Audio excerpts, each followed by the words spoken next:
Hay lugares que jamás deberían ser visitados, rincones ocultos donde las sombras no obedecen a la luz, donde la historia ha dejado cicatrices imposibles de cerrar. Todos conocemos historias sobre casas embrujadas, castillos malditos, cementerios olvidados. Pero hay algo más perturbador, más desconcertante, algo que golpea directamente a nuestra necesidad de sentirnos protegidos. Las iglesias, sitios construidos para la fe, para el refugio, para el consuelo del alma, lugares donde las plegarias buscan ser escuchadas y donde se supone que la maldad no tiene cabida. Sin embargo, hay excepciones. Existen templos donde las paredes no protegen, sino atrapan, donde la cruz no ahuyenta, sino observa, donde los rezos no son escuchados por el cielo, sino por algo más oscuro, más hambriento. Entre los campos solitarios de Inglaterra, rodeada de bosques que parecen susurrar con el viento y caminos donde la niebla cubre cada rincón, existe una iglesia que ha sido llamada por generaciones la más embrujada del mundo. Un lugar donde los rezos se ahogan en gritos, donde los pasos nunca caminan solos y donde la muerte nunca se marchó. Esta es la historia oculta de la iglesia de Borley, donde la fe y el horror se cruzan y lo sagrado se convierte en una prisión eterna.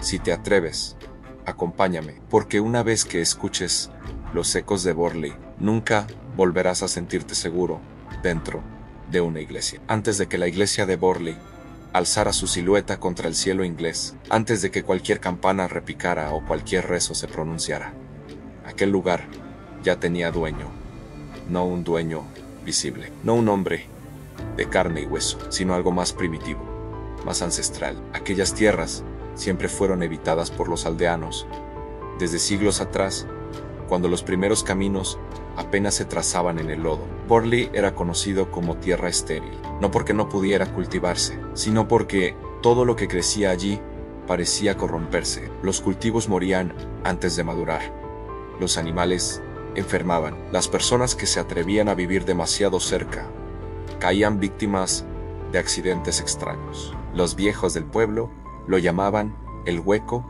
del susurro, porque en las noches, cuando el viento era inexistente, se escuchaban voces que no venían del bosque ni de las casas, sino de debajo de la tierra. Los registros más antiguos hablan de un asentamiento pagano, una secta que realizaba rituales antiguos en esas tierras, siglos antes de la llegada del cristianismo. Dicen que el centro de sus prácticas era un círculo de piedra, oculto bajo lo que siglos después sería la iglesia. Allí se ofrendaban animales, y no solo animales. Se decía que aquellos cultos sellaban pactos con entidades olvidadas a cambio de protección, poder o simplemente supervivencia. El primer intento por establecer un templo cristiano en Borley no terminó bien. Los relatos orales hablan de una pequeña capilla de madera, construida a mediados del siglo XIII, que se incendió misteriosamente la misma noche de su consagración. Algunos dijeron que fue un accidente, otros afirmaron haber visto figuras cubiertas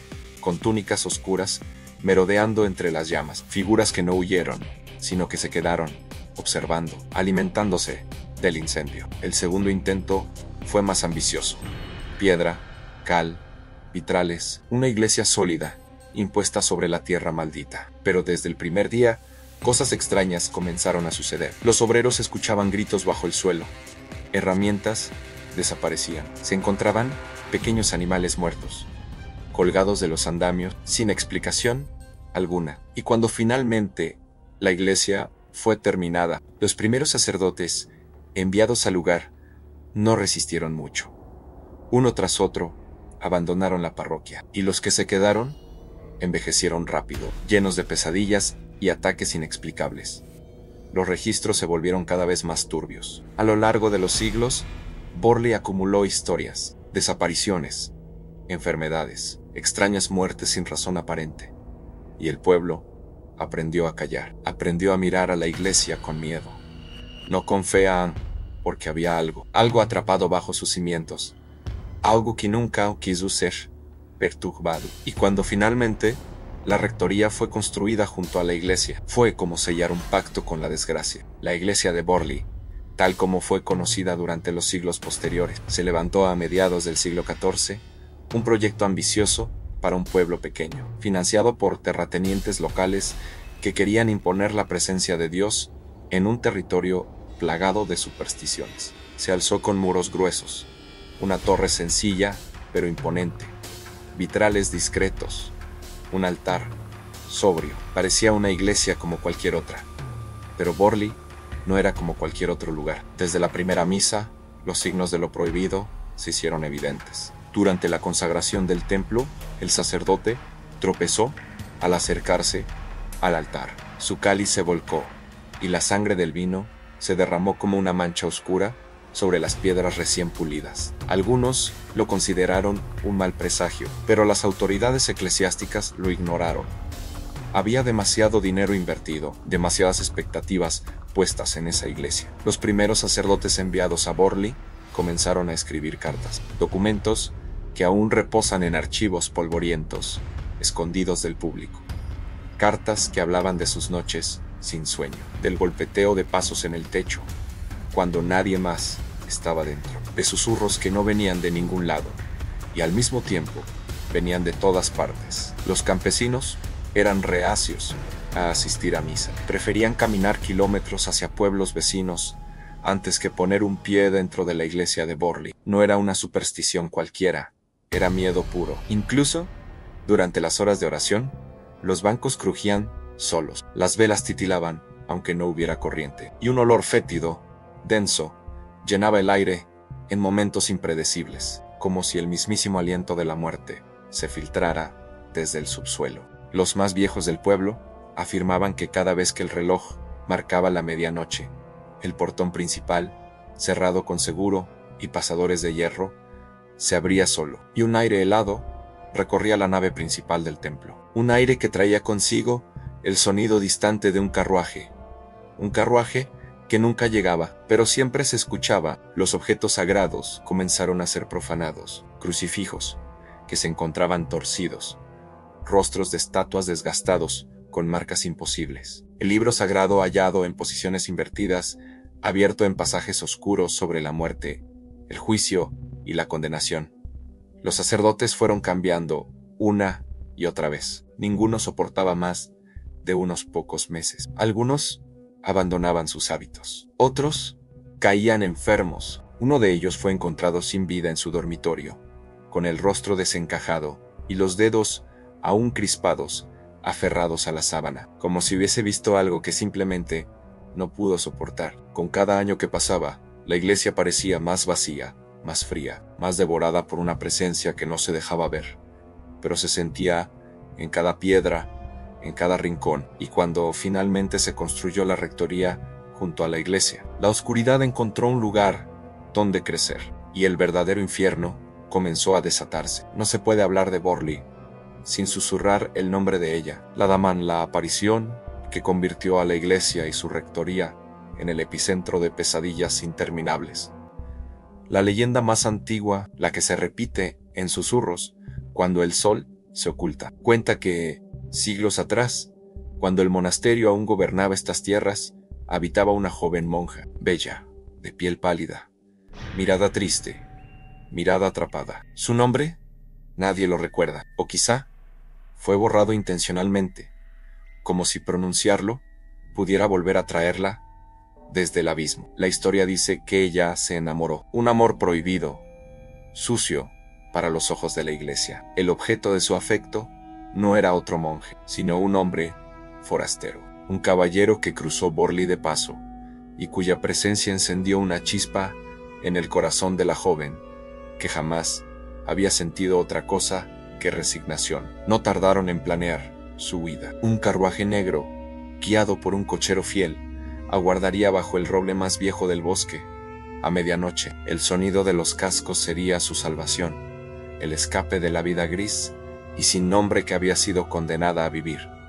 Pero Borley no olvida, y Borley no perdona. Fueron descubiertos antes siquiera de llegar al carruaje. Los monjes la arrastraron por los pasillos de piedra, entre gritos y rezos deformados por el odio al caballero. Lo ejecutaron de inmediato, a golpes sin juicio. Su cuerpo fue colgado en los árboles cercanos, como advertencia, su sangre, absorbida por la tierra maldita. A ella, el castigo fue peor. Encerrada en una celda subterránea bajo la iglesia, sus gritos resonaban cada noche, pero no hubo misericordia. Nadie intercedió, su carne se consumió, su mente se quebró, y su espíritu jamás logró liberarse. Cuentan los aldeanos que desde entonces, cuando la medianoche cae, el carruaje negro sigue apareciendo, invisible, pero audible. Los cascos golpean la tierra con fuerza.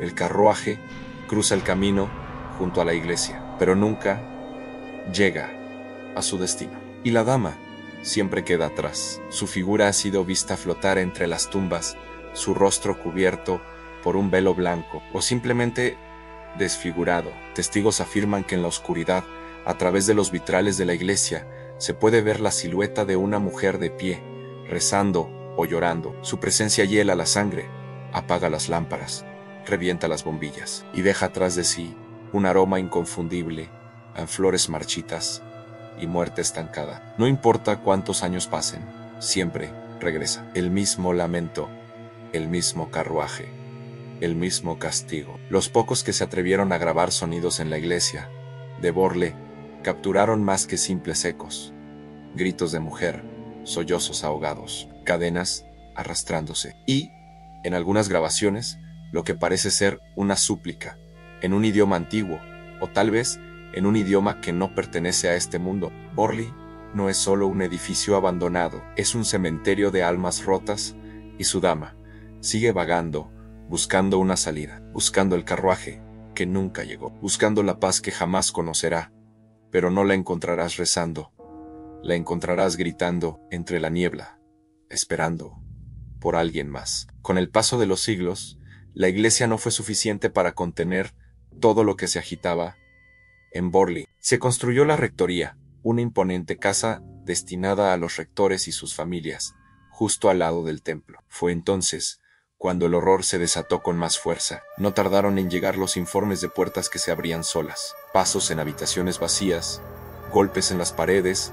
A medianoche, los rectores comenzaron a llevar diarios secretos, registrando cada episodio inexplicable, nombres escritos en espejos empañados, objetos que desaparecían frente a sus ojos, y siempre el rostro pálido de una mujer, observando desde las ventanas del piso superior. Los criados se negaban a permanecer después del anochecer. Los niños lloraban, aterrorizados por las voces que escuchaban desde los armarios, y entre los registros más inquietantes estaba el sonido constante del carruaje, galopando junto a la rectoría en las noches más oscuras. Fue entonces cuando llegó Harry Price, el hombre que buscaba respuestas donde nadie más quería mirar. Durante años estudió Borle, realizó sesiones espiritistas, instaló equipos de grabación, y cuanto más investigaba, más oscura se volvía la verdad. Apariciones, mensajes en las paredes, luces danzantes, gritos que provenían desde debajo del suelo. El lugar parecía latir, como si algo viviera dentro, algo que nunca aceptó que profanaran su descanso. Pero el lugar no iba a permitir que los secretos salieran a la luz. En 1939, un incendio arrasó con la rectoría. El fuego devoró paredes, techos, muebles. Pero lo más perturbador fue lo que dejaron las cenizas en huesos humanos ocultos en el sótano, ocultos durante siglos. Tal vez los restos de la monja, tal vez de otras víctimas. Nadie lo supo con certeza. Hoy, Borle es solo un recuerdo. La iglesia permanece en ruinas, la rectoría fue demolida. Pero la historia nunca murió. Los viajeros solitarios aún evitan las carreteras que pasan cerca. Los cazadores de fantasmas regresan con grabaciones perturbadoras. Y hay quienes afirman que en las noches, sin luna, las campanas invisibles siguen repicando. Los cascos del carruaje vuelven a escucharse. Y, si te atreves a quedarte en silencio, puedes oírla, llorando. Porque en Borle nada descansa la iglesia, respira en la tierra, recuerda, y la muerte no se ha ido. Si quieres descubrir más historias oscuras como esta, suscríbete ahora a Pesadilla Insomnia. Aquí no solo contamos leyendas, las revivimos. Déjame tu like si te atreviste a escuchar hasta el final y cuéntame en los comentarios, ¿tú te atreverías a pasar una noche en Borle? Nos vemos en el próximo viaje, donde el horror nunca descansa.